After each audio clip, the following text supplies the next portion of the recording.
Let's look in more detail at the components of an economic cycle. We'll start with the recovery. What does the economy look like, and what gets an economy recovering? What gets the process going? So the economy is coming off of a depressed state, the recession, but we're going to start with the recovery. So things haven't been good, and now the government decides they want things to be better. The Federal Reserve starts to increase the money supply. They do this to lower interest rates in an effort to stimulate the economy. They lower the cost of borrowing, and so businesses and consumers will start to borrow to buy things. Okay? Remember, the federal government may increase spending or cut taxes. That's fiscal policy. So here we have monetary policy, and then here we have fiscal policy. And these are the tools in the United States that we have, and most countries have them, in order to try to manipulate the economy. All right, at this point, sales have been low, and inventories are low because businesses aren't stocking a lot because they don't anticipate selling a lot. Okay? There's a lot of unused plant capacity. A lot of people are out of work, and there's a lot of plant and equipment sitting around idle. Okay? And there are a lot of unemployed people who are out there, and they are willing to go back to work at a reasonable rate of compensation. So this is what things look like at the beginning of a recovery. All right, and this is called slack in the economy. The economy is not humming. There's a lot of investment in people that is sitting there and needs to be used. All right, so business and consumers sense better times ahead because of these policy changes by the Federal Reserve and by the government, the federal government. So businesses and consumers start to spend more, and economic momentum begins to pick up. We see it in the data. Businesses, in turn, will start hiring people. They will begin increasing production. They will start to rebuild inventories in anticipation of selling those inventories. Okay? This job creation and higher production instills confidence and puts money in consumers' pockets. So it is a cycle. It is a process. So we spiral up, and then we spiral back down. That is capitalism. That is the business cycle, and a lot of it is psychological. Okay? Confidence is a most critical component of a capitalist economic system. When people are confident, they spend and they invest, both businesses and consumers. Okay? We want policies, regulations, and laws that encourage hard work, risk-taking, and rewards. Very important. So I would contrast the policies of Barack Obama. He wanted high taxes. He wanted heavy regulation. Okay? He wanted to redistribute. He wanted to tell people who were making a lot of money, we're going to raise your taxes and we're going to give it to people who aren't making a lot of money and who aren't working hard, unfortunately. And the economy was lousy under that kind of administration.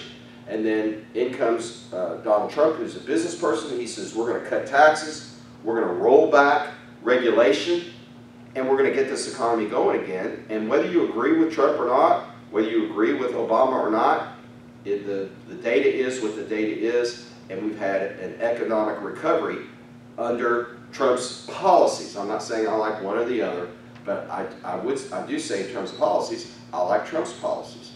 Now, you don't want to go too far, and you don't want to reward greed in the executive offices. Right now, we've got CEOs making 400 times what the average worker makes. Back 40 years ago, that number was about 30 to 40 times. And so we have to be careful not to reward greed, but we do want to reward work, and we want to reward risk-taking. So you've got to be very careful with high taxes and economic redistribution because it discourages work and it discourages risk-taking. And those aren't good things to discourage. All right. Let's see how far we're going to get in here. So we're going to 28. All right, so now we move from the recovery, we're in the expansion. To meet rising demand, businesses must invest in capital equipment and industrial real estate. So at the beginning, businesses rehire people, interest rates are falling, businesses rehire people, businesses invest in inventory, consumers are buying houses and cars because interest rates are low, and then to meet this rising demand, so now we move to the next stage, the expansion, businesses are leading this charge and they're investing in capital equipment and industrial real estate. They are looking for expansion. This spending further contributes to economic momentum. So first it was inventory and employment, and now mostly it's property, plant, and equipment, okay? Which leads us to the next stage. So after a period of time, we hit the overheating, okay? At some time, the economy reaches its peak level. It's producing as much as it can. Most economists believe that the economy can produce at a non-inflationary growth rate of around 4%. Once we get higher than 4%, inflation really starts to pick up, and we want to avoid high inflation. And in the past, we've seen economic growth at 6 to 7%, and that's when the Federal Reserve will step in, okay? And let's see, before we get too far ahead of ourselves, other indications of peak growth, in addition to 6 to 7% economic growth, we see capacity utilization above 85%. That means that companies are operating, they can only produce 15% more, they're operating near their peak of capacity.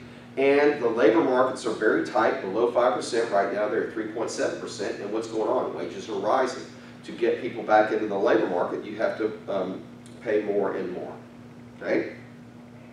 Economic growth for several quarters in excess of 3%, okay, which is the normal rate of growth. So 6 to 7% is the peak, but typically if you see economic growth above, say, 4%, really, I wouldn't say 3%, I would say 4%, then we're starting to see signs of the overheating, okay? So during the overheating period, inflation accelerates, the Federal Reserve steps in, interest rates begin to rise, okay? And there's two kinds of inflation, remember from macroeconomics, two kinds of inflation. Since demand is strong, businesses have the latitude to raise prices. When demand is high, you can raise your prices, okay? This is called demand pull inflation. Okay. Secondly, business costs are rising. Okay. When inflation hits, costs all along the supply chain start to go up.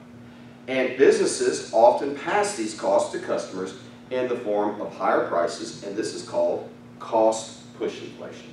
Cost push. Costs are rising because plant capacity and labor markets are tight, and interest rates and financing costs are expensive and are rising, okay? So demand pull, cost push, higher inflation, okay? It costs more to produce incremental units, and so with both types of inflation, the cost of living is rising. The cost for consumers is rising, the cost for businesses is rising.